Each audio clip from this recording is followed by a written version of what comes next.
Hello students, हमारा जो chapter चल रहा था सब्सिडरी बुक का purchase book, sales book, purchase return, sales return. तो प्रीवियस वीडियो में मैंने आपको परचेज बुक और सेल्स बुक के मीनिंग बता चुकी थी। आज उससे रिलेटेड एक क्वेश्चन देख लेते हैं, ठीक है ना, क्योंकि दोनों के ही फॉर्मेट सेम थे। तो मैं आज इसमें मिक्सअप दोनों ही का मिला करके एक क्वेश्चन ले रही हूँ, जिसमें आपको मैं दोनों ही अकाउंट एक साथ बता दूंगी कि किस तरह से आपके परचेज बुक और सेल्स बुक बनेंगे। आपको पहले ही बताया गया था कि परचेज बुक और सेल्स बुक जो होती है वो पूरी तरह से आपका क्रेडिट ट्रांजेक्शन से रिलेटेड है, ठीक है ना।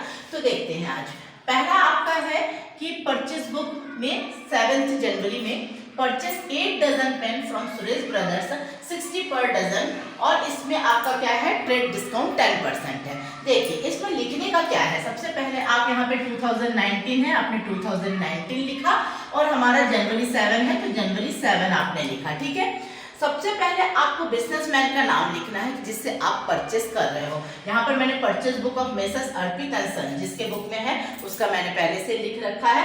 अब आप यहाँ पे लिखेंगे सुरेश एंड ब्रदर्स, तो आप देखिए यहाँ पर आपने लिखा सुरेश एंड ब्रदर्स, ठीक है। सुरेश एंड ब्रदर्स यानी बिजनेसमैन का नाम लिख करके वो वाला लाइन आपको पूरा छोड़ देना है, उस लाइन पे आपको कुछ भी नहीं लिखना है, क्लियर। उसके बाद आप देखिए आपने सुरेश एंड ब्रदर्स से क्या परचेस किया, आपने परचेस किया 8 डजन पेन परचेस किया है, और वो भी एट द रेट ऑफ कितना 60 पर डजन के हिसाब से आपने लिखा। ये चीज लिखेंगे, ये सेंटेंस जहां खत्म होगा उसी के ही सामने पे आपके वैल्यू आएंगे। मैंने उस दिन भी आपको समझाया था कि यहाँ पे 2 कॉलम है, एक अमाउंट और दूसरा है नेट अमाउंट, ठीक है ना। आपको मैं बताती हूँ कि किस तरह से करेंगे। अब 8 से 60 का मल्टीप्लाई करेंगे तो आपका कितना आ जाए 480। तो ये 480 आप अमाउंट वाले कॉलम में लिख लिए, ठीक है ना। अब साथ में बोल रहे हैं कि आपने जब 480 का पेन परचेस किया तो आपने क्या किया, आपको 10% का ट्रेड डिस्काउंट भी मिला है। तो आप जस्ट इसके नीचे में जाएंगे, माइनस ट्रेड डिस्काउंट लिखेंगे, कितना 10%। 480 का 10% कितना होगा 48 रुपीज होगा।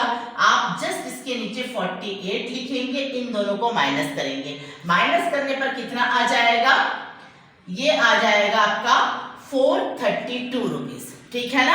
432 रुपीज आप नेट अमाउंट के कॉलम में लिखेंगे। क्लियर हुआ, फिर से समझ लीजिए। जो भी आप बिजनेसमैन से परचेस करते हैं, बिजनेसमैन का मैंने नाम लिख दिया सुरेश एंड ब्रदर्स, वो लाइन पूरी ब्लैंक छूटी। उसके बाद आपने सुरेश एंड ब्रदर्स से क्या परचेस किया, 8 dozen pen at the rate of 60 per dozen खरीदा, वो आपने लिखा।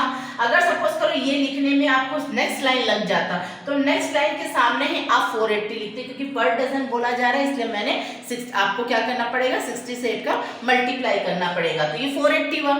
इसमें 10% ट्रेड डिस्काउंट भी आपको मिले हुए हैं, तो आप उसके जस्ट नेक्स्ट लाइन पे माइनस ट्रेड डिस्काउंट 10% लिखेंगे, 480 से 48 को माइनस करेंगे। फिर माइनस करने के बाद जो वैल्यू आ रहा है वो आपका कहाँ आएगा, नेट अमाउंट के कॉलम में आएगा। क्लियर है, तो ये 432 इस तरह से हमने अमाउंट में लिखा, और अमाउंट की जो वैल्यू है वो हमने फाइनल वैल्यू को हमने नेट अमाउंट वाले कॉलम में लिखा। क्लियर है। नेक्स्ट देखिए, नेक्स्ट बोला जा रहा है सोल्ड टू मेसर्स भगवान दास एंड कंपनी सिल्क क्लॉथ 2000 और कॉटन क्लॉथ 1000। अगर मान लीजिए एक ही क्वेश्चन में आपको purchase sales, purchase return, sales return सारे एक साथ हो सकते हैं, तो आपको ये चूज करना है कि कौन सा एंट्री कहाँ लिखना है, और उसके हिसाब से आपको बुक्स बनाने हैं। तो मैंने यहाँ पे सेल्स बुक बना रखा है, पर पहले हम परचेज बुक बना रहे हैं, तो मैं पहले परचेज बुक क्लियर करूंगी, इस वाले एंट्री छोड़ दूंगी क्योंकि ये सेल्स बुक का आइटम है।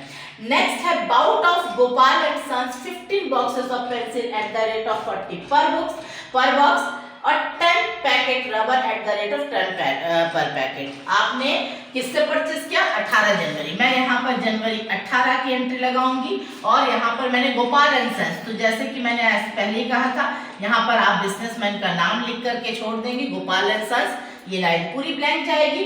उसके बाद आपने इससे क्या खरीदा था, 15 बॉक्सेस जो है आपने खरीदा था, पेंसिल खरीदा था, और कितने का खरीदा था 40 पर बॉक्स के हिसाब से खरीदा था।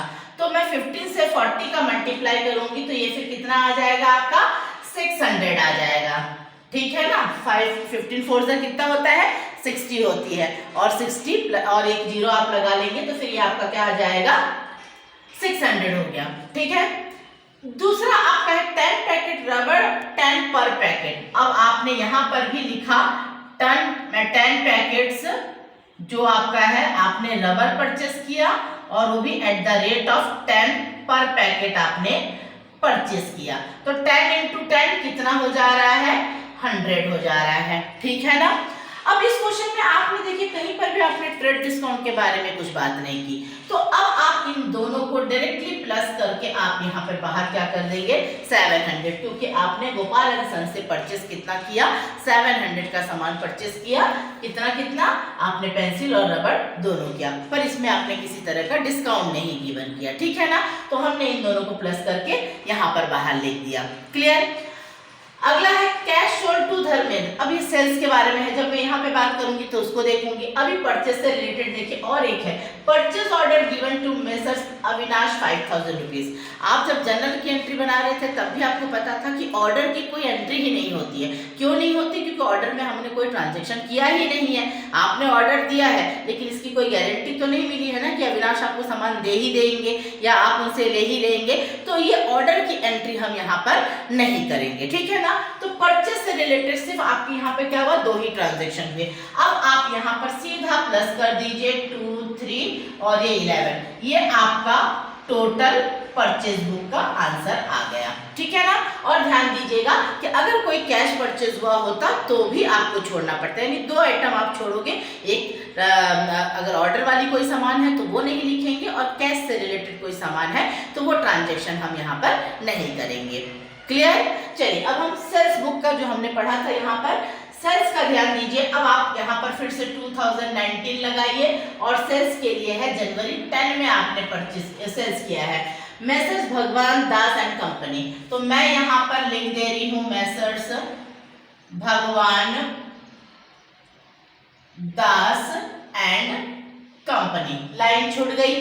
उसके बाद आपने इससे क्या खरीदा था, इनसे आपने खरीदा था सिल्क क्लॉथ जो कि आपने 2000 का खरीदा था।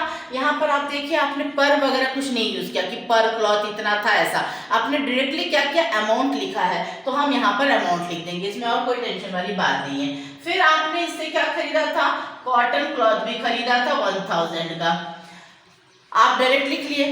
और साथ में आपने देखा कि यहाँ पे किसी तरह का कोई डिस्काउंट नहीं है। अगर डिस्काउंट हुआ होता तो आप यहाँ पर 3000 लिखते और कोई भी डिस्काउंट हुआ होता तो आप वहां पे करते। तो यहाँ पे डिस्काउंट नहीं है तो आप यहाँ पे बाहर 3000 लिख दीजिए, ठीक है।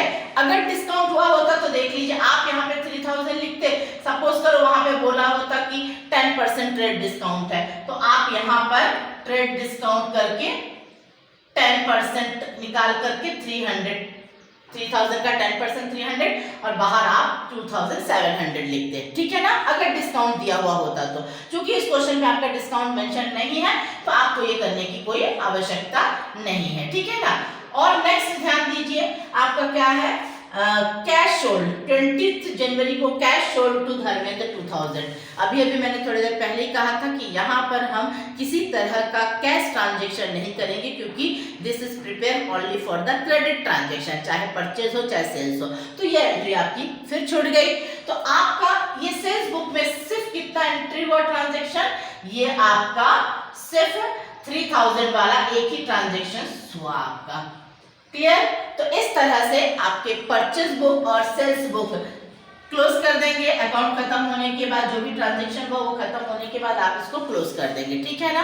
तो एक ही साइड एक ही क्वेश्चंस में मैंने आपको परचेज और सेल्स बुक बताया क्योंकि दोनों के कॉलम में कोई अंतर नहीं है, दोनों के ट्रांजैक्शन में कोई अंतर नहीं है। बस आपको क्या करना है, क्वेश्चन को प्रॉपर्ली रीड करना है और उसके अकॉर्डिंग लिखना है कि कौन सा आइटम परचेज में आएगा और कौन सा आइटम सेल्स में आएगा, ठीक है ना। आई थिंक आपको समझ में आ गया होगा, स्क्रीनशॉट ले लीजिए।